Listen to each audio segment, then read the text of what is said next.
প্রকৃত কোনো ভোটারের নাম ভোটার তালিকা থেকে বাদ দেওয়া যাবে না, বাদ দিতে হবে ভুয়ো ভোটারদের নাম। এসআইআর নিয়ে আন্দোলনের পাশাপাশি দরকার রেড ভলেন্টিয়ারদের মতো বুথ স্তরের সহায়তা ব্যবস্থা করতে হবে। এসআইআর ঘিরে মানুষের মধ্যে আতঙ্ক রয়েছে। কোর্টে প্রচুর অ্যাপ্লিকেশন জমা পড়েছে এফিডেভিটের জন্য। হায়দ্রাবাদের এক গবেষণা থেকে দেখা গেছে যে নামের বানানের ভুলের জন্য বাদ দিয়ে দেওয়া হচ্ছে ভোটারদের নাম।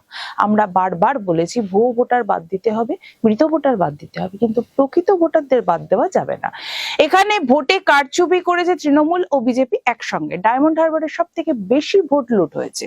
তৃণমূল দখলদারির রাজনীতি করছে, এর বিরুদ্ধে আমাদের লাগাতার আন্দোলন চলবে। আমাদের রাজ্যে গণতন্ত্র ধ্বংস করা হচ্ছে। পঞ্চায়েত, পৌরসভা, সমবায় ক্লাব থেকে বিধানসভা, লোকসভায় ভোট চুরি হচ্ছে। যারা ভোট চুরি করছে তারাই দিল্লিতে গিয়ে ভোট চুরি নিয়ে হল্লা করছে। পকেটমাররা এমন করে নিজেদের সঙ্গীদের বাঁচায়। ডায়মন্ড হারবার মডেলে যে সবচেয়ে বেশি ভোট লুট করেছে সে দিল্লিতে ভোট লুটের বিপক্ষে আছে।